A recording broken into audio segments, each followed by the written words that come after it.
Hi guys, welcome to my YouTube channel. Today we're going to be talking about self-care. I know that self-care is something that everybody and their mommy and their mommy's mommy likes to talk about, and it has become very cliche.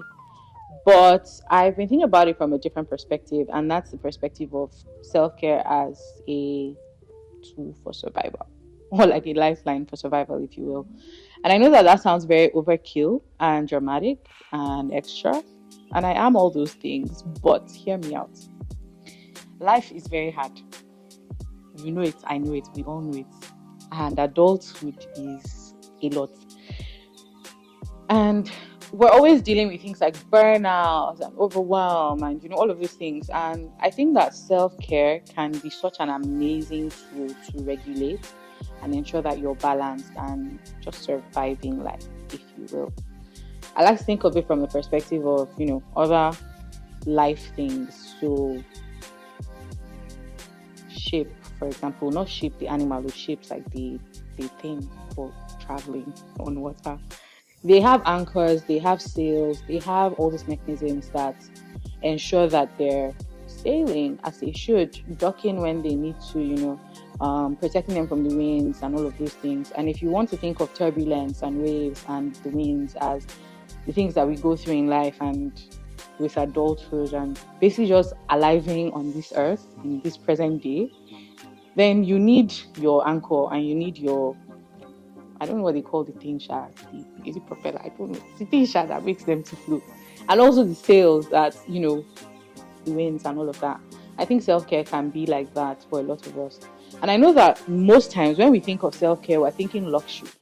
We're thinking catching flights. We're thinking skincare, face masks, bougie things. And that's not to say that these things are not self-care, but that's not all that self-care is. And if we're going to imagine and reimagine self-care as something that is useful for our survival, I think we need to explore all the things that self-care can be for us as a population, but most importantly as a person, and defining what self-care looks like for you. So for example, setting boundaries is self-care. Saying no is self-care. I know it's hard because we're young and we're trying to make money and we're on the grind, but it's not every opportunity that you will accept now. Like, are you not tired? You sleep, you rest. It's not every outing you go for. You don't have to be at every occasion. Set boundaries, say no sometimes. Prioritize yourself, rest. Because if you don't, your body will make you rest. And that's the one you don't want, because by that time now you are sick, you are tired. And you have no choice. All the opportunities that you think you are too busy to pace or let go of, eventually, if you burn out and you're sick, you will have no choice but to let go of these things. So in a way, like I said, self-care is a lifeline for survival. It is because of self-care that you're able to preserve yourself to show up for all of these things that you're showing up for.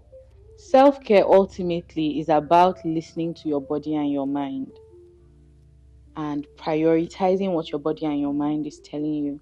Because if you slow down, trust me, your body is talking. And if you pay attention, you will hear exactly what it's telling you. I know that for me in the past, I used to think of self-care as indulgence, eating, binging, doing all the cool things that weren't really cool if we're talking about care and caring for myself and my body. So it was fun and games, but that's not really care.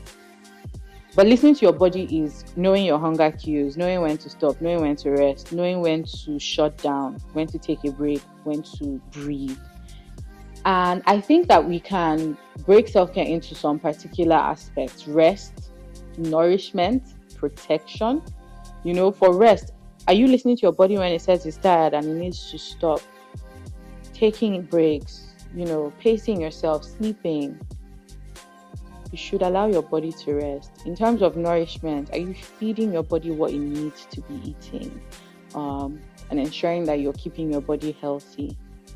And in terms of protection, are you safeguarding yourself? And I think this is a very important one, because that's where saying no and boundaries come to play. Your body is not a dustbin. Your body is not a camel.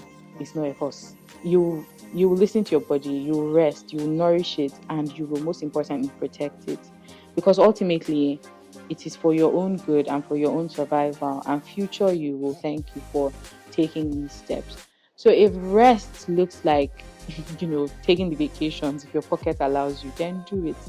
Because something my mommy likes to say is alive people that do things. So all the money you're making, if you're not going to spend it on yourself to take care of yourself, there's really no point. If you're not nourishing your body, if you're not eating the right things, splurging if you need to ensure that you're feeding your body correctly, moving your body, exercising, all of that stuff, and also protecting yourself. I cannot overstate this one. Are you safeguarding yourself? That's all self-care. I just want to challenge you to think about self-care in a different way. It doesn't have to be lip gloss, it doesn't have to be fancy bags. It can be that, but it should be more than that. And you should see it as not just a fun thing or a trend, but as something that actually helps your life get better and, ultimately takes you on the journey to the place that you want to be. So, yeah. I hope that when you're done watching this video, it's the weekend and you prioritize yourself this weekend. Make choices for yourself that yourself will thank you for. Rest, eat well, and say no. See you on the next one. Bye.